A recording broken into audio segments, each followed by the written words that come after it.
Alright, let's see this grandma. Grandma boys. Grandma. Check her out. See it. Oh no! Oh no! Alright, it wasn't the old lady then. It was, oh man. I guess it makes sense. You do have a Japanese name. Tenmyuji, like, Kura-san, whatever her fucking name was. Yeah, that's her. She's the bane of my existence. I've been looking for her for a long time. I mean, sure. No, you've got it wrong. Good. Good. I just got real scared for a second. I don't think you've seen you ever leave it somewhere. When you don't think anybody's watching, you talk to it. I've seen you do it. Erg. Didn't mark you for a hopeless romantic, Tenmyuji. It's not love, and I'm not a romantic. Okay. You don't want to talk about her, I get it. Okay, so, Tenmyuji has a photo that he just kind of looks at of her. And an old lady died. Please! I'm asking you nicely, game! Don't go here! No! Oh my god. Oh, fuck me. It's fucking that. Oh god, he's just Junpei, is he?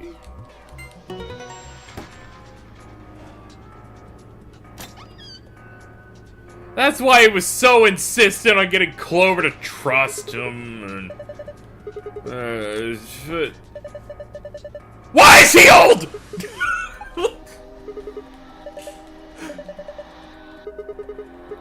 It's okay. It's okay.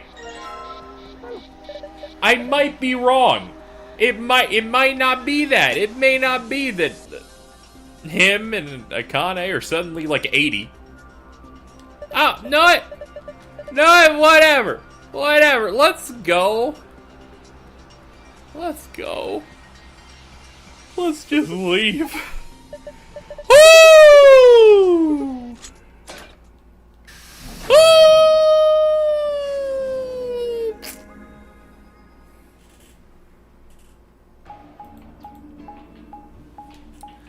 Okay, yeah, let's, where does this take, No! What?! Damn it! What's wrong? I left something in the director's office. What was it? The picture. Ugh, how could I forget it? Oh yeah, we must have set it down after using the face recognition. I'm going back. You two go on ahead to the warehouse. I want to come with you. Me too. Nah, that's fine. Why don't you head back to the warehouse, Sigma? The others are probably already waiting. Alright, see you later. Bye, Mr. Sigma. I'll watch them jog off toward the blue door. Alright, good. They can be off screen so they can, like, die or something, I guess. Guess we should be getting back. Let's go! Skippity-dip-dip-dip-dip-dippy. I stepped into the warehouse to find all the other teams have already arrived. Kay and Luna, Fine Clover, and Dio! Ah, man. I'm thinking about editing a JoJo edit. I probably won't do it more than once, though. I'm too lazy. An Ambidex gate has opened. As he turned to look at me, I swore I saw a flash of a smug grin. There. Happy? This time I waited for you to get back before I opened it. Okay, bitch! See? I can be considerate. Alright, cool. Okay hand emoji. Fine. But Tenmyuji and Quark aren't here. Yeah, where are they? I guess they forgot something back in the room we found. They ran back up to get it. And they'll be here in a few minutes. No big deal. While we waited, we exchanged information about the rooms we investigated. Unfortunately, none of it seemed very useful, none of us had found anything, and we were no closer to unraveling any of the increasing number of mysteries we were faced with. Especially that mystery of me getting very mad at a potential twist that's happening. Not gonna lie, when I saw that photo, I was shook. I was like, oh, clearly the photo's just gonna be of the old woman, you know? Maybe it's like the old lady and a picture of Tenmyoji and Quark. That'll be fine. Nope!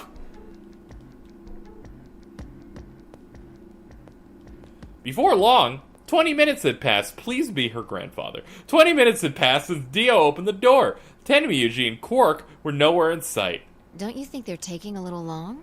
Hell yeah, they're taking too long. It took us 3 minutes to get out of that room. Yes, I'm getting worried. What if something happened to them? I'll go have a look. Then I shall accompany you. Nah, I'll be fine by myself. It's not that far Just away. don't look into the abyss too long, or you might become a monster. Go away. I'm just going to the director's office. I'll be back. See you guys later. Gave a quick goodbye, stepped out of the warehouse. Jabba-da-ba-ba-da-da-da, shabba-dabba-da-ba-ba-da-da. The director's office. Oh, wait, the brandy's in here! Oh no, this is the bad music. This is like the, bad shit's probably happening or a mystery music. Well, nobody's here. Picture's gone, so they've at least been here. I laid out the floor B map. They must have taken the floor that faces the warehouse. After that, they probably went through the warehouse, out the blue door to the elevator. Yeah, it's a much shorter route. On the other hand, I came through the red door, which is kind of the long way around. Huh. Looks like we managed to miss each other perfectly. Well, this is a huge waste of time. Fuck. Might as well head back. Packed up the map. Huh? There's a light on where there hadn't been a light before. Oh my god, is that a teleporter?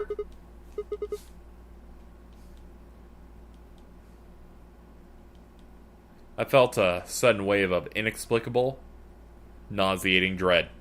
The light stared at me. I swallowed and edged cautiously toward it. If Tenmyoji used that photo and knew that it would work in the director's office, then maybe he knows a bit more about this. The machine was in arm's reach.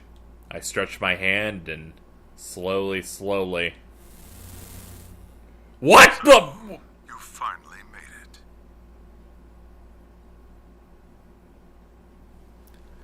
Who? It's a pirate! No, you're... I am Zero. Ah, shit! It's Zero! I mean... I guess. I was the one who brought you here. Okay, cool. It's about time we get a fucking meeting with Big Bad. This time you're not a girl. Oh god, the twist for this has gotta be fucking stupid, though. This is too direct! I'm too happy about this! So it clearly... I'm not mad. And that just can't do. You undoubtedly have as many questions for me as there are stars in the sky. As you can see, however, this is only a recording. I will therefore be unable to directly answer any questions. Ask if you wish, but I cannot respond. I considered taking a swing at him, but decided that was spectacularly futile. Thank God you're not a stupid idiot, then. Now, where to begin? There are many things I wish to tell you, but unfortunately, our time is limited. As such, the information I can provide is also limited. I have chosen two things of great importance to tell you. Does he know it's me? First, I will tell you about termites. I fucking hate this series so much. In retrospect, I suppose that's a rather odd thing to say. No, it's perfectly I fine. imagine you look rather bewildered right now. My eyeball's gonna fall out. Perfectly understandable. The person who kidnapped you and threatened you with death is lecturing you about insects. We don't have time, but I'm going to talk about how ridiculous what I have to talk to you about is. I suspect it hardly seems fair. Nonetheless, this is very important. In a way, it will determine your fate. So I ask that you listen carefully.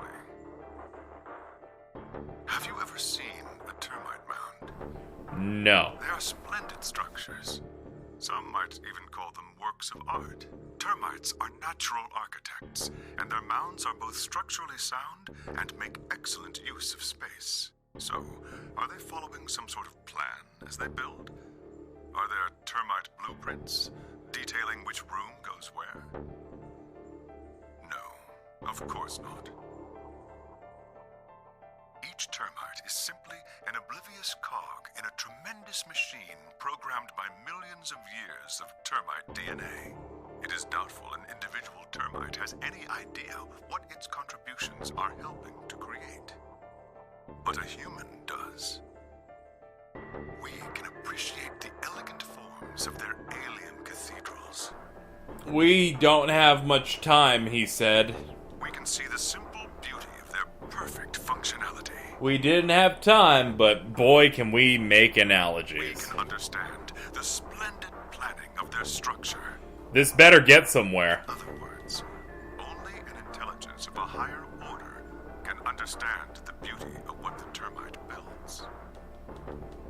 Conversely, Consider humans. Why are we alive? Why do we love and give birth? Why do we create? From where do our cultures spring? There are many theories, but no one knows the truth.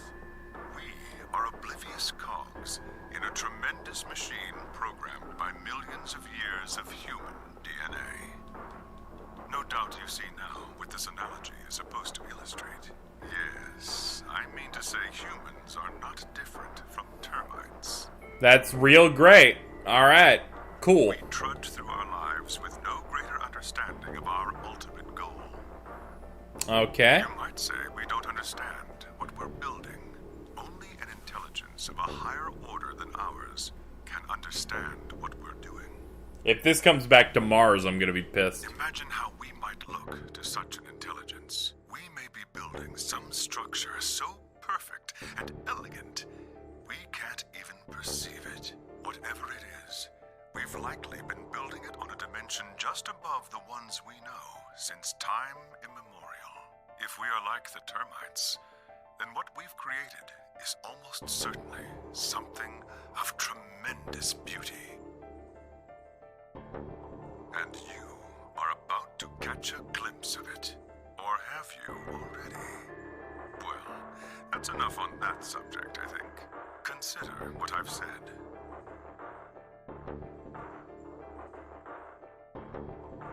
Now, let's move on to the second topic. It is somewhat more immediately meaningful to your life, and, in fact, the lives of several billion other people. I realize this is rather sudden, but I have a password for you. It is the password to disarm the bomb, numbered 1. What? Bomb? Ready? I will only say this once, so pay close attention. The password to disarm the number 1 bomb is BQZ RGJ DXR. I had no idea what he was talking about, because in this timeline, there are no bombs. Or at least we've encountered none. If he'd guessed at my future confusion, he showed no sign of it. That is the last of the information this message was meant to convey. Before I go, however, I have a warning. You cannot tell any of your companions what you heard or saw here. If you do, you will be penalized immediately. I hope we will meet again someday. We would have much to discuss. I found myself yelling at empty air. Alright, that's all well and good, but... Alright, great. Termites and other shit, and we know how to disarm one of 3 bombs. 10 minutes remain. Ah, fuck me. All players, if no vote. We don't even know if that was 0, but then again, they got what's-his-name to voice that guy, and he's always, like, important. Yeah, he has that really good voice of a man that would regularly Grandpa! beat you. Look, Mr. Sigma's back. Hello! Took you long enough. Ah, fuck off! I was talking to the bad guy.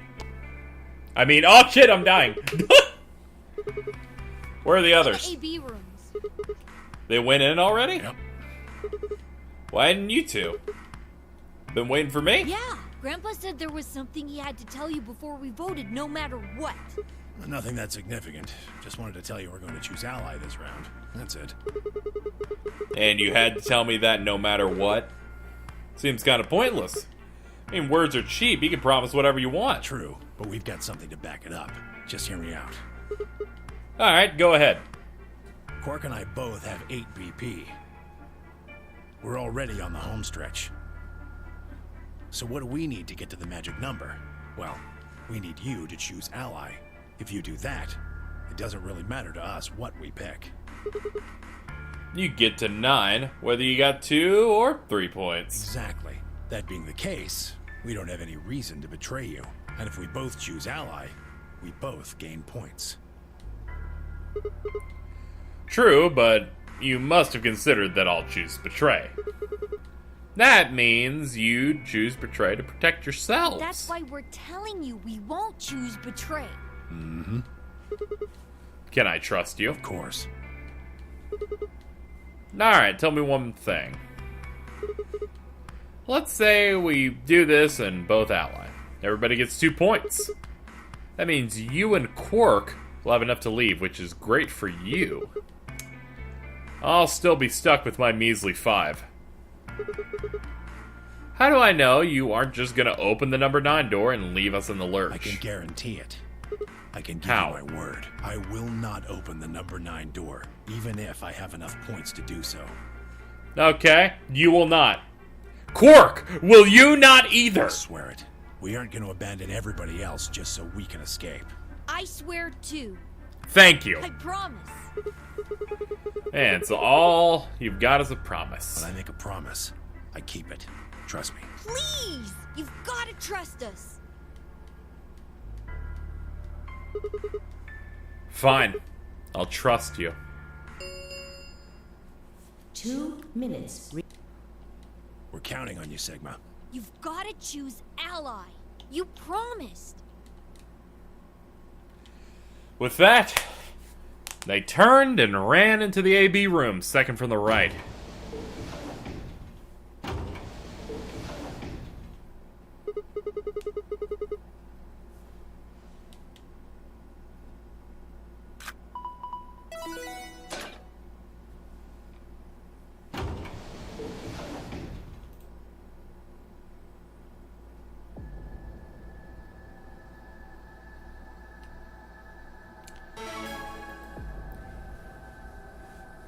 Well then. Alone to my own devices this time. 1 minute. Well then. We have equal opportunities here, folks. I had a decision to make. Should I trust Quark and Tenmyuji? Well, I could believe they were telling the truth and still betray them. That would bring my BP to 6. Be that much closer to 9 points. And choosing Betray would guarantee that they wouldn't try to escape. Betrayal seemed like the safe bet. But Please! You've got to trust. You've got to choose. You promised. Tenmyuji, I could betray easily enough, but Quark? The hell was I gonna do? 10, 9, 8, 7, 6, 5, 4, 3, 2, 1. Let's do it. Let's see what happens when we deny them. Round 3. Results. Thank you. Ambidex. Here we go.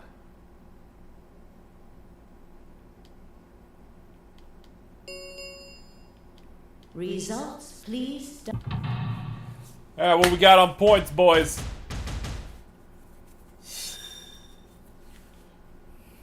Al's find Dio go double betray. Betray ally. Oh my god!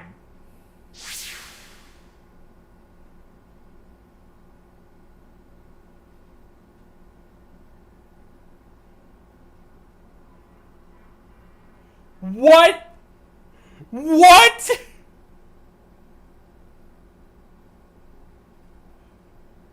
Why would they do that? I'm shook. I'm shook. Also, fuck, Clover has 11 points. Have please check.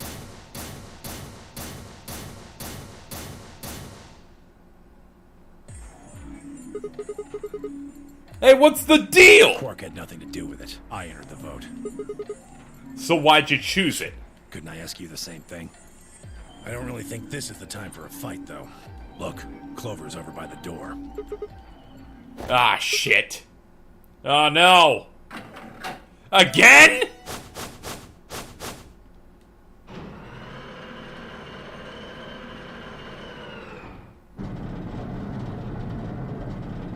Listen to me, you hussy. The number 9 door. No, this is bad music. Fuck, she opened We're it. fucked. Ugh! Why? Clover!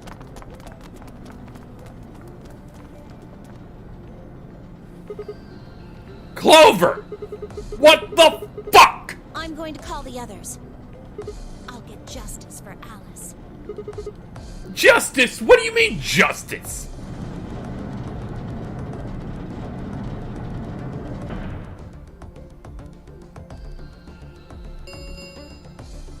The number 9 door has it will read. Time for me to go. No! Please, Clover, wait! Like hell, I'm just gonna let you walk out of here. Dialeptic Clover, his fists raised. Clover easily avoided him and moved toward the door. Goodbye. Why is it always so easy for these people? But when I had it, I know. I caught one last glimpse of her face as she slid through the door. There's a mask of ice.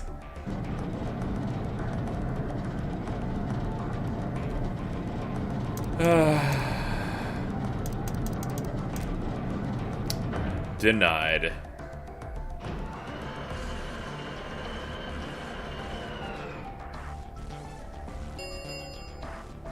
The number 9. This Yeah. is the gate. Escape, please.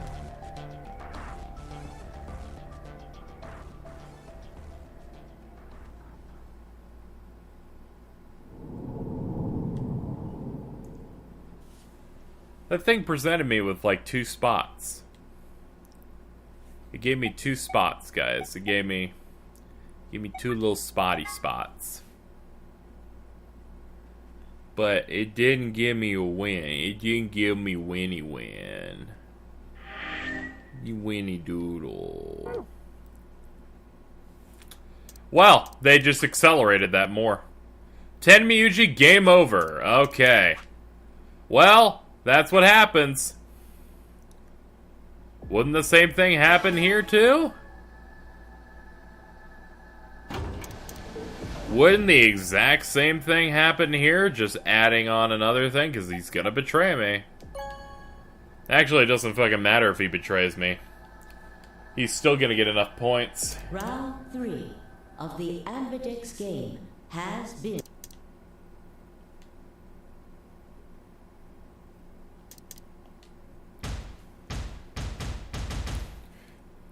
Let's see that again. Double betray. Betray ally. Yeah, no matter what happens, he betrays me. But for what purpose? Points have been. Please check your bracelet.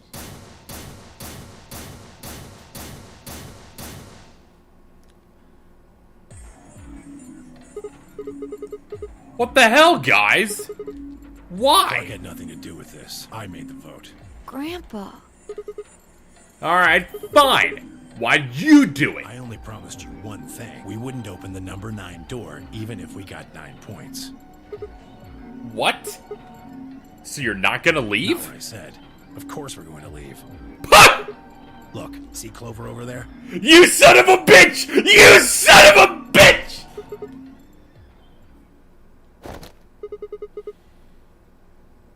I've been bamboozled. I've been bamboozled beyond repair this time.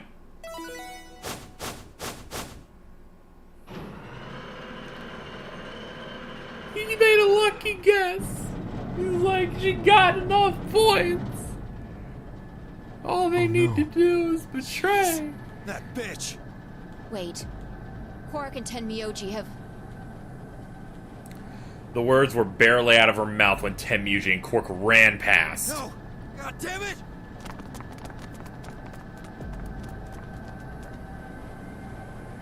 Clover, are you really going to leave? Well, yeah. Why else would I open the door? But why? I'm going to go call the others so we can capture Zero Senior. Tenmyoji, are you and Quark going too? Yeah. Sorry about that. Sorry, everybody.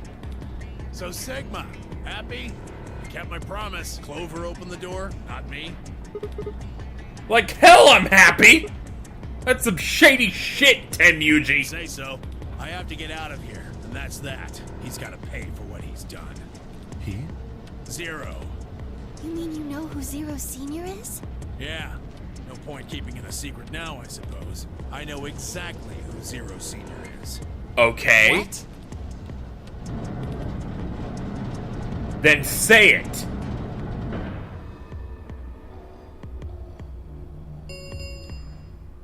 The number it will read. Let's go. Come on, guys. Time to move. Right.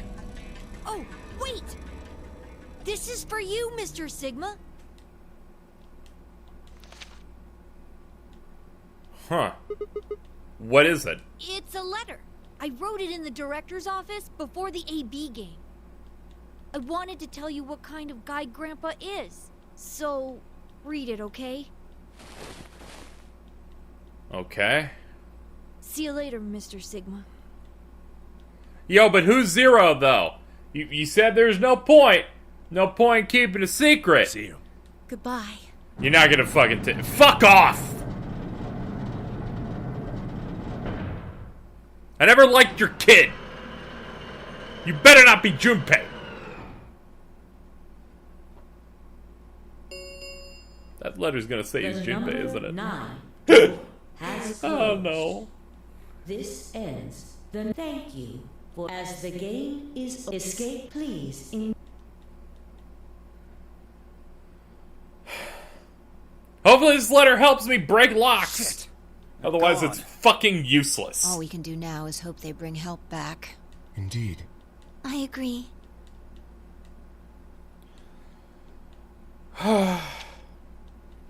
His handwriting is uneven, but he filled both pages. It was a really stormy day when he found me. He said the rain was coming down so hard it almost hurt, but somehow he managed to hear a baby crying. I guess I must have been crying pretty loud. He took me home and did his best to raise me, but he'd never been married or have a kid before, so I think it was really hard for him. He couldn't figure out how to mix the formula, so he was always carrying the directions around with him. Also, I guess I was a pretty picky eater, so if he didn't get the water-to formula ratio just right, I wouldn't eat it. I guess I was kind of a pain, huh? But he didn't give up. Now here I am. When he found me, I was really, really small, and he was worried that I might not make it. That's why he named me Quark. A quark is a really, really small thing, and I was really, really small too. Grandpa didn't need to worry, though, because it turned out I was pretty tough. When I was 1, he forgot I was sleeping in the bed of his truck and drove off. I rolled down and went off the back and didn't even get scratched. That is horrible! I started walking when I was 2, and when he wasn't looking, I fell down the stairs. Didn't get hurt then either. When I was 3, I got really sick. I had a super high fever for a week, but eventually got better. Guess you could say I'm pretty lucky. Anyway, I didn't really have any more accidents after that, and I was a pretty healthy kid. By the time I was 6, I started helping Grandpa out with his work. His job was to gather junk from abandoned buildings. Then he'd fix it up or pull out the useful parts and sell them. There were plenty of abandoned buildings, but finding good stuff in them was hard. You had to know which parts were useful, or you could end up wasting a bunch of time. Every time I'd find something, he'd explain to me what it was, how it was supposed to work, how to fix it, all sorts of things. Usually, though, I just wanted to finish up work so I could go to the theater. The theater came to our town once a week in a wagon. They'd show us old news or movies. I went every single week, but Grandpa only went once in a while. He'd only go weeks when they showed movies. Oh yeah, I didn't know that I'd been adopted till I was 7. One of the other kids on my block told me. I guess after Grandpa found me, he looked all over town to try and find someone who'd take me. The kid from my block actually had a mom, and he'd asked her if she would take me too. Gotta admit, I was pretty shocked when I heard it. There weren't a lot of kids with parents around, so hearing that someone lived with his actual mom was pretty impressive. I was also kind of surprised that Grandpa hadn't tried to get someone else to take me. Did that mean he didn't want me? The kid who told me about Grandpa trying to get rid of me was a real jerk. He was totally spoiled, and he bragged to everybody about how he had a mom. He liked to come up to me while I was working and say stuff like, "Must be hard not having a mother." It never bothered me, though. But after I found out Grandpa had adopted me, I started to think that maybe he didn't really want me. If I could work on my own, then he could get rid of me. I was scared to know the truth, so I never asked him. Then one day he took me to a bar in our neighborhood. During the day, of course. He went there sometimes to drink scotch, but I'd never gone before. When we got in, he just walked up to the counter with that grumpy look he has, and I thought, oh no, he's gonna make me work here, but I was wrong. Saw him pass something to the bartender, and then he picked me up and set me down on a stool next to the counter. The stool was pretty high, especially for a 7-year-old kid, and my legs just dangled off of it. It seemed really, really high to me, and I was pretty nervous. Eventually, the bartender came back over with a glass of scotch and another big glass full of something else. As I looked closer, I realized the second glass was full of some sort of brown liquid with a scoop of ice cream in it. It took me a minute to realize what it was. A root beer float. I'd never seen one before. I was so surprised. Root beer was even more expensive than the nicest alcohol in the bar. To me and the other kids, it seemed more like an urban legend than a real drink. But there it was, right in front of me. What world is this? I could get a root beer at Domino's if I wanted to. Like, what's going on? I stared at the float, still wasn't sure it was real at that point, and then turned to look back at Grandpa. He looked back at me. I didn't know what to do, so I turned to the bartender. He'd already turned around and moved off, though, so I figured he must have put the glass down in front of me on purpose. Still didn't seem like it could be real, and I was just staring at it when Grandpa told me to hurry up and drink it before the ice cream melted. His gruff voice sounded like an angel's. "Is this really mine?" He nodded. Words can't describe how awesome it was. I'd never tasted anything like root beer before. The creamy sweetness of the ice cream made my entire head feel light. I felt like the luckiest boy in the whole world. That's not an exaggeration, I really thought that. The root beer float was delicious, but what made me even happier was Grandpa. When I looked over at him, he was smiling. I know that's gotta be hard for you to imagine, but he really was. Right then, I didn't care whether he'd just found me and adopted me or not. He bought me a root beer float. That made me way luckier than some kid who had a mother but had never tasted root beer. Of course, after we left the bar, he was the first kid I bragged to. So Grandpa and I were doing pretty good. Until the fight. I was in a super bad mood. I'd torn one of my shoes that morning, and some old drunk guy had yelled at me. All the junk I found was totally useless. The day was almost over. I was fed up, so I grabbed some random trash and took it back to the house. When I showed what I found to Grandpa, he frowned. Started going through each thing I'd brought back, explaining why they were all useless. I got really mad and I just yelled, "I don't care!" Then he got mad and I couldn't take it anymore, so I ran away. I was pretty upset and I started thinking that maybe Grandpa had only adopted me so he could raise me to work and make money for him. After a while, I went and hid in an abandoned building, but by then I'd started to calm down and think maybe I should go back and apologize. It had started raining pretty hard, though, so I decided I should wait for it to stop. But that was just an excuse. The truth was that I was nervous. Part of me knew I'd done something wrong, but didn't want to admit it. The rain didn't stop, though, so I just sat there staring out the gloomy gray sky. I imagined Grandpa coming to get me. It kept raining all night, and he never showed up.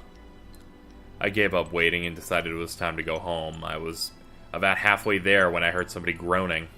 At first, I thought I should ignore it and not get involved, but I went over anyway, and it was Grandpa. He was totally soaked, and I could tell right away that he'd been there for a really long time. I yelled, and he opened his eyes a little bit. He smiled weakly and said he was glad I was safe. He spent all night out in the rain looking for me. I felt awful. Grandpa had been out in the rain looking for me so long that he'd collapsed. I was horrible. He'd heard me crying in the rain, but I hadn't heard him. As I ran to get the doctor, I promised whatever god might be listening that if they would only save him, I'd never ask for another root beer float ever again. He got a real bad fever, and his temperature wouldn't go down for days. The doctor said that if it kept up, he'd die. If he died, I'd be alone. There wouldn't be anyone left to care about me. The thought of that happening terrified me. Fortunately, I must have passed some of my luck onto Grandpa because a week later his fever broke. I was glad he wasn't going to die, but I was also a little scared. What if he had decided he didn't want a stupid kid like me around anymore? My plan was to apologize as soon as he woke up, but when the moment came, my brain just stopped. Grandpa started to talk, and it took me a minute to realize he was the one apologizing. I didn't know what to think. He explained that he was an old man and that meant he was probably going to die sooner rather than later. He was strict with me because he wanted to make sure I'd be able to make it on my own after he was gone, but maybe he'd been a little too strict. All of the things I'd worried about had been stupid and selfish. Grandpa cared about me a whole lot. He'd been worried when I ran off, and he'd gone out into the rain to look for me.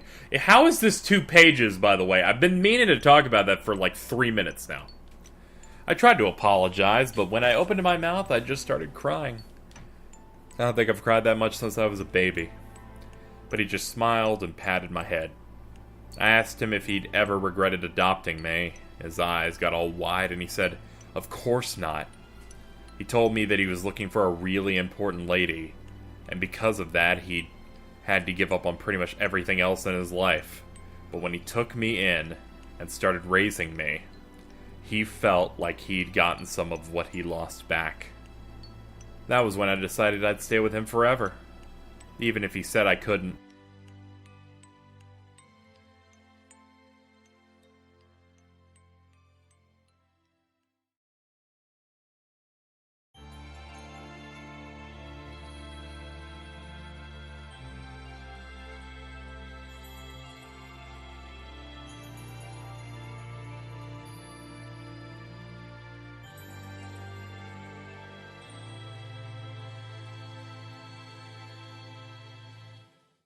And then he said, no, get out of my house! We got an ending. We finally fucking did it. By the way, the ending isn't good. We still got fucked. You know, it took us a lot of time. But we got one of those heads. There we go. Tenmyuji. End. Here I was thinking that we were going to get like some big reveal at the end. Something big. There's enough implied, but... We picked up a little bit of information. Not a lot, but some.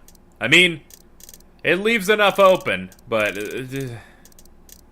well, who am I kidding? There's a lot more game to go.